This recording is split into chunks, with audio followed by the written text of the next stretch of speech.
Hello, my name's Dave Emery, and this is Side 2 of Gold Warriors, an interview with Peggy Seagrave. This is being recorded on October 6th of 2003, and we're going to be continuing our discussion with Peggy Seagrave, who along with her husband Sterling Seagrave is the author of the remarkable new book, Gold Warriors, America's Secret Recovery of Yamashita's Gold, published in hardcover by Verso Books. Peggy, welcome back once again to our airwaves. Thanks, Dave. Tell us once again, review for us, Mr. Santa Romana, his recovery of the Philippines gold, and how this developed into the Black Eagle Trust through the Bretton Woods Conference. Okay. Well, during the war, America knew, because of American and Filipino agents operating inside the Philippines, that the Japanese were hiding treasure in caves and tunnels. When Japan surrendered and General Yamashita was captured by American forces, it was decided not to torture him because this would have been indelicate, but rather to torture his driver, who had been with him over the last 10 months of the war.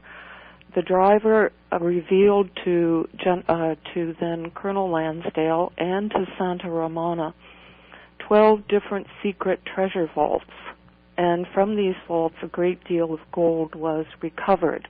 President Truman, when informed of these recoveries, decided to keep them a secret from the American people. The secret slush fund that was set up that became known as the Black Eagle Trust was a combination of war loot recovered from the Japanese as well as war loot recovered from the Nazis. And the name Black Eagle was derived from the fact that the Nazi regime imprinted its gold ingots with black eagles. Interestingly enough, only a single bar of Nazi gold was conserved by the Allies as an artifact, and all the rest of it was melted down, thus disguising any chemical fingerprint that might have led to the restitution of the loot to legal owners. But most of the Black Eagle assets consists of Japanese war loot recovered by Santa Romana and Lansdale and later by MacArthur in Japan proper.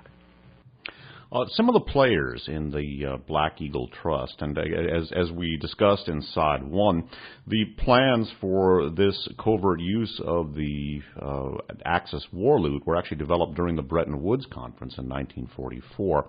Let me give you some names, Peggy, of some of the key players in the Black Eagle Trust and describe for the audience some of the machinations that they were involved in. First of all, Henry Stimson, Secretary of War under Franklin Roosevelt and later Harry Truman. Stimson was, by this time, getting to be quite an elderly man, and in fact he turned over much of his work to his brain trust that included in particularly two men, John McCloy and John Anderson. McCloy was a poor boy from Philadelphia who graduated from Harvard and then went to work for Averell Harriman. Eventually, he became such a good troubleshooter and expert fixer that he engineered deals for the House of Morgan and many others. He had a philosophy and understood Cicero's dictum that the sinew of war is unlimited money. After the war, he became a partner in the law firm of Milbank Tweed, which handled the affairs of the Rockefeller family and its Chase Bank, later became a leader of the Council of Foreign Relations and head of the World Bank, chairman of Chase, and finally head of the Ford Foundation. And by the way, we've talked about, veteran listeners to this program have heard about John J. McCloy as U.S. High Commissioner of Germany and later a key member of the Warren Commission. Go ahead, Peggy. Okay. Well, in terms of his role in Germany, this has been quite well discussed by Professor Christopher Simpson in a book called The Splendid Blonde Beast. The deals made with German bankers and German war criminals under McCloy's leadership were quite identical to the arrangements that were made in Japan under MacArthur's, shall we call it, autocracy. A couple of the people who assisted him, one Robert P. Anderson, and also Right. Robert Levett. Anderson went on to become a key player, particularly in the United States. Tell us about Messrs. Anderson and Levett. Okay. Of course, Anderson was another member of Stimson's Brain Trust. He was a Texas lawyer, and according to former Deputy Director of the CIA, Ray Klein, Anderson helped set up the gold bullion accounts for the gold recovered by Santa Romana. Anderson had himself gone to the Philippines with Lansdale to visit Japanese treasure vaults. Under President Eisenhower, he served first as Secretary of the Navy, then as a Deputy Secretary of Defense, and finally as Secretary of the Treasury. Eventually, Anderson became involved in BCCI, the Bank of Credit and Commerce, an Arab-Pakistani bank with CIA ties that is pretty well known. By the way, the veteran listeners to this program are very familiar with BCCI. There are strong evidentiary tributaries running between the milieu of the BCCI and not only the Iran-Contra affair, but forward in time to the milieu that's implicated in some of the Al-Qaeda and September 11th activities as well. Right. This gets very scary. Very scary indeed. And Professor Peter Dale Scott of the University of California at Berkeley has noted that one of the things that helps to drive political affairs is the evolution of parapolitics, which is what we're talking about in connection with Black Eagle, into deep politics, in which the parameters of the events actually escape control of the original engineers of those machinations. And that's one of the things that we're going to be talking about later on in the interview. Black Eagle was ultimately used for covert operations, for fixing of elections. Tell us more about that, if you would, Peggy. Well, then you're getting into a big subject. Early on in 1948, this was used in Italy. War loot recovered from war loot that had been stolen from Ethiopia was never returned to the country, but in fact went into the slush fund. And with the cooperation of the Vatican, this money was laundered in order to defeat the Communist Party in Italy in the 1948 elections. In terms of events in Japan, it's been, I would say, a far graver situation. I'd like to quote Professor Chalmers Johnson, as he recently wrote in the Bulletin of Atomic Scientists. Mm-hmm. He says, "I have sometimes thought that perhaps the CIA could truly function as its founders intended only when the director of the Central Intelligence and the Secretary of State were brothers, that is, Allen Dulles and John Foster Dulles." He goes on to say, and by the way, the John Foster and Allen Dulles were not only brothers, but they were partners in the very powerful Wall Street law firm of Sullivan and Cromwell that you and Sterling write about. And they also went on to become, respectively, director of the CIA and Secretary of State under President Eisenhower, when Robert Anderson became, I think it was Secretary of the Navy and later Secretary of the Treasury. Correct. And, of course, both these men were in power at the time that the 1951 San Francisco Peace Treaty was concluded with Japan. Tell us about that treaty, Peggy. Well, the biggest complaint with that treaty is Article 14, in which, in point of fact, the United States government signed away the rights of American and both civilians and military personnel to any rights for compensation or reparations for slave labor, for cruelty, and the same terms were agreed to by the other Allied signatories of this treaty. The 51 treaty and the filtering of the black gold, as you put it in the book, to some of the people that we discussed in the first side, people who had been war criminals, people who had been involved with the underworld and the looting of Asia, Messrs. Kishi, Sasakawa, Kodama, and Tanaka. These events flow together and form a very unpleasant black ocean or black dragon, so to speak. Right. In post-war Japan, there were a number of overlapping funds that stem from this. If you could tell us, Peggy, about the M Fund and also the Yotsuya and Kinen funds and the Showa Trust. I realize it's a tall order, but tell us about those and Mr. Tanaka and his operators. Okay. Well, the M Fund, the Yotsuya Fund, and the Kinen funds more or less emerged at the same time early on in the occupation. The M Fund was named after General William Marquardt, who was the chief of the occupation's economic and scientific section. This group was the group that was allegedly responsible for dismantling of the great Zaibatsus, Mitsubishi, Nissan. But in fact, as I said earlier, this was simply a rearrangement of names on paper, and these groups reformed soon afterwards. The M Fund, named after Marquardt, the Yotsuya Fund was run by General Willoughby, who was MacArthur's chief of intelligence. And Yotsuya was at that time the Tenderloin district of Tokyo. This was the gambling, the brothels, et cetera, et cetera. And finally, the Kinen Fund is named after Justice Kenen, who was the U.S. prosecutor at the Tokyo War Crimes.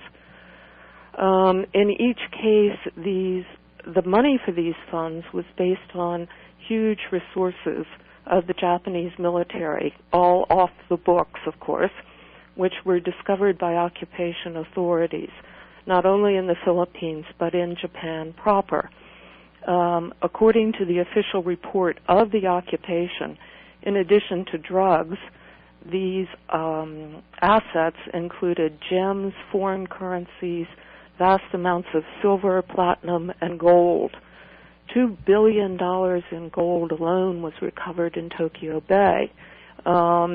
Experts were brought in from the Smithsonian Institution to evaluate the huge quantities of diamonds and precious gems discovered in the bank vaults in Tokyo. So it's on the official occupation record that's, a published document about the source of these funds. Mr. Tanaka, we discussed a little bit about his wartime activities. If you could tell us about Tanaka and his stewardship of the M Fund. Originally, the M Fund was under control of American officials, but then Vice President Richard Nixon swung an interesting deal with some of his Japanese associates. And if you could tell us about the Nixon-Japanese Accord, so to speak, and how the M Fund was shifted back to the control of the Japanese. Well, I don't think there's any doubt in anyone's mind about Nixon's ambitions to be president. And he was, at the time he was vice president, he decided that the way in which he could accumulate a vast amount of money for his own campaign would be to turn over control of the M Fund, which by that point was worth some billions of dollars, in exchange for under-the-table campaign contributions. And basically, this Nixon was switching the M Fund back to Japanese control in exchange for the Japanese helping him to become president. Exactly. And this was in the early 1960s. Of course, that didn't happen until some time after that. Mr. Tanaka then assumed control of the M Fund. And Peggy, if I could ask you to give us an idea of just how some the M Fund was. I mean, one of the things you and Sterling point out is that the precise sums here are open to a certain amount of debate, but they're vast. So when we talk about some of these names, not generally household words. We're talking about enormous sums of money, even on a world scale. If you could tell us a little bit about the M Fund, how big it was, and what Messrs. Tanaka and Kishi then did with that when it came fully under their control. Well, as I recall, at the time that they took control of this, it was worth about $3 billion, and today its assets are estimated at something like $50 billion. Now, Tanaka was able to make this fund grow by issuing certain types of special Japanese government bonds. And favored contributors were able later to redeem these bonds which they acquired, while others were simply rooked out of their money, people who then fell into political disfavor. Another way in which Tanaka was able to vastly enlarge the assets in the M Fund was through the selling of what were called alien assets. In the San Francisco Peace Treaty, there was a very short time limit set for any alien, meaning American or other non-Japanese person, to make an appeal for restitution of properties, and this was not a widely advertised opportunity.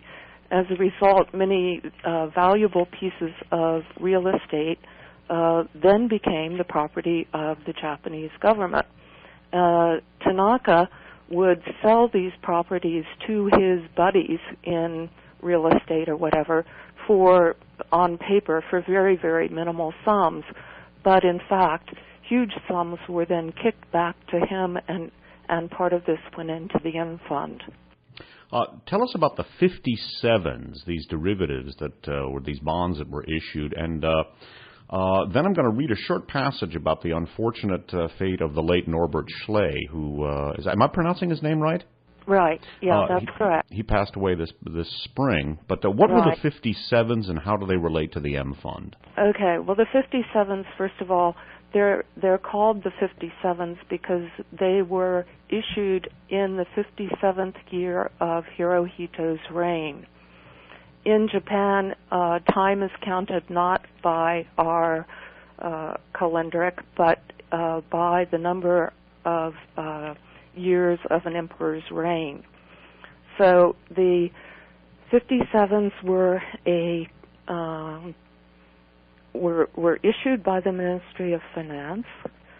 They were bonds that were redeemable, as I said, if you remained on the politically correct side of the government.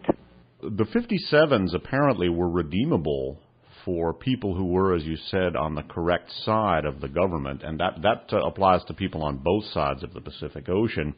Norbert Schley, unfortunately, was not one of those people. I just want to read a short excerpt from the prologue to contrast what happens to people who are on the right side with people who are on the wrong side. You talk about the 57s and then write, "A related legal battle was that of former U.S. Deputy Attorney General Norbert Schley, who had to fight for his survival after being stung by the U.S. Treasury Department for asking too many questions about Japan's secret M Fund. While Schley was indicted, prosecuted, bankrupted, and professionally ruined for trying to negotiate a financial certificate based on the M Fund, former Secretary of State Alexander Haig, according to eyewitnesses, went to Japan and negotiated a similar certificate successfully with the help of a personal letter from then-President George H.W. Bush. Why one man succeeded while the other was destroyed is a chilling story of financial collusion between Washington and Tokyo." And you and Sterling write about that at considerable length and revealing detail. Peggy, the Showa Trust, what was that? And if you could tell us how President Ferdinand Marcos of the Philippines came across that and then used that to manipulate both Japan and the United States with regard to the Golden Lily treasure. Well, actually, it was the keen detective work of Imelda Marcos that revealed this Showa trust. She discovered through one of her sources, of which she had many, that there was a special fund that had been set up, shared by General MacArthur and Hirohito at the end of the war. And she sent her agents to Tokyo to work out a deal in which she could get a piece of this action. It was further alleged that even General Yamashita's widow was also given a portion of the Showa trust. And based on it, and of course this came from war loot. Mm-hmm. And this ultimately was used by Ferdinand Marcos to manipulate both the Japanese and the United States. I wonder if you'd tell us a little bit about that. How much of that was used, or how much of the Showa Trust itself, or one might say more appropriately, the recoveries that Marcos made, according to General John Singlaub, who we'll come to a bit later. Marcos had a fortune of $12 billion based solely on treasure recoveries made in the Philippines. Marcos was a man who was extremely greedy. He could never get enough. And when he ran into trouble is when the Reagan administration began to come up with the idea for creating a new rainbow dollar, which was going to be essentially an attempt to put the American dollar back on a gold footing. Meaning this is something Nixon had eliminated back in the early 1970s. When Marcos refused to cooperate with the Reagan administration by making some of this gold available as part of backing the new rainbow dollar, this is when Marcos fell from the graces of Washington and was, as Imelda put it, kidnapped and taken to the United States.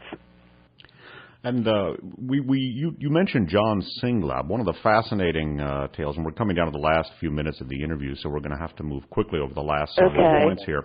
But John Singlaub and the late CIA director William Casey were also involved with some of the machinations for the Philippines Golden Lily treasure, and they were using this to attempt to set up private right-wing militias. Tell us a little bit about that, if you would. Yeah, that becomes particularly pertinent when I reread the documents related to this as we were watching things unravel in Iraq. I was sort of stunned by the predictions that were made back in the mid-1980s. Essentially, the group that Casey and Singlaub and others formed was called the Enterprise. And the Enterprise was based on figures like Lansdale, Klein, Singlaub, and Casey, who had all begun their careers in the OSS during World War II. During the 1970s, there was quite a change in the makeup of the CIA, and a lot of the further right, or the black hats, found themselves out of jobs. And instead, they reformed privately and insisted then, as some still insist, that the White House needed a private clandestine service to carry out covert operations. They said that they needed a separate military-industrial complex, quote, controlled by us, unquote. Singlaub became actively involved in efforts to recover Japanese loot in the Philippines in the mid-1980s. And as he says in his own biography, I knew about the Japanese treasure sites in the Philippines from past experience. I knew the stories of buried Japanese gold were legitimate. And of course, the enterprise, the outgrowth of this, became better known for Oliver North and his off-the-shelf intelligence networks that became public information during the Iran-Contra affair. Peggy, we've just got a couple of minutes left. Recently, John Reed, the former CEO of Citibank, assumed a position as the interim head of the New York Stock Exchange. By way of touching on some of the implications of the black gold for contemporary affairs, tell us a little bit about John Reed and the role he plays in your book. Okay, well, John Reed and Citibank have previously been subject of GAO investigations concerning money laundering for dictators around the world. The outcome of this investigation in the mid-1990s was a slap on the wrist, as we discuss in Gold Warriors. But as Robert Steele, one of the better-known reviewers for Amazon.com and an intelligence specialist, says he feels that in Gold Warriors we have provided a sufficiently compelling case to warrant an international investigation by the GAO concerning these issues. Further, in the early 1990s, Melvin Belli brought suit against John Reed and others in an attempt to recover gold belonging to Santa Romana's heirs. Belli wrote to Brian Greenspun, then editor-in-chief of the Las Vegas Sun, quote, "It may sound wild, and it did to me at first, but I'm now convinced that some very important banks around the world did have deposits of Santa Romana's money, an offshoot of the Yamashita treasure." Belli's lawsuit was based on the principle of wrongful conversion of personal property. He went on to say, quote, "Defendant John Reed, the chairman and chief executive officer of defendant Citibank, has spearheaded Citibank's conversion of gold bullion, which was owned by Santa Romana. Reed and Citibank have systematically sold and are selling said gold bullion to buyers and converting sales proceeds to their own use." Belli further brought charges of wrongful conversion against Chase Manhattan, Hong Kong Shanghai Bank, Bank of America, and Wells Fargo. Peggy, we're almost out of time. There's one more point I want to touch on. We've got to just hit this one really quickly. Okay. What you and Sterling describe as the last battle of the Pacific War in World War II began in the mid-1990s with a lawsuit by former Allied POWs to win compensation for their treatment at the hands of the Japanese as slave laborers. That lawsuit was rebuffed, and there was a vicious attack by U.S. State Department people. Tell us a little bit about the failure of that lawsuit and Messrs. Foley and LaFleur and their spouses. Well, first of all, the Department of State and Department of Justice both used Article 14 of the 1951 Peace Treaty to prevent POWs and others from suing the Japanese corporations, Mitsubishi, Mitsui, and Sumitomo.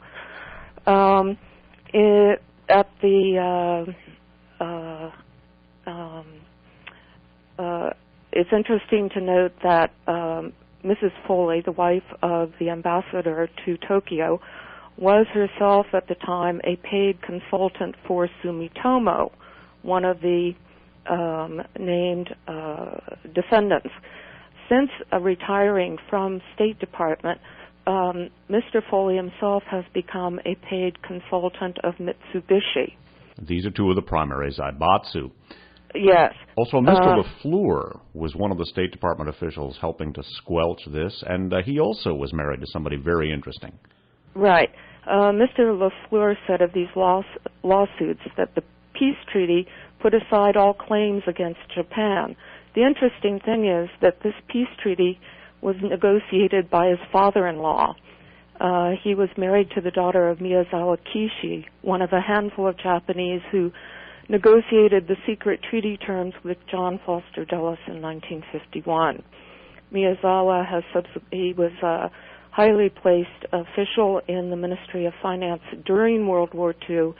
He has continued to occupy a number of high positions in the Ministry of Finance and was at one time Prime Minister. And as you point out, also was one of the people in charge of the M Fund after the war. Yes, yes. Peggy, that is all we have time for. First of all, let me thank you so much, and thank Sterling for this remarkable book. We have been visiting with Peggy Seagrave, whom, along with her husband Sterling Seagrave, are the authors of the newly published and consummately important Gold Warriors, America's Secret Recovery of Yamashita's Gold, published in hardcover by Verso. Peggy, thanks so much for visiting with us. Thank you very much, Dave. It's been a pleasure. This concludes Side 2 of For the Record program number 428, Gold Warriors, an interview with Peggy Seagrave, being recorded on October 6th of 2003. For Peggy Seagrave, this is Dave Emery saying thanks for listening.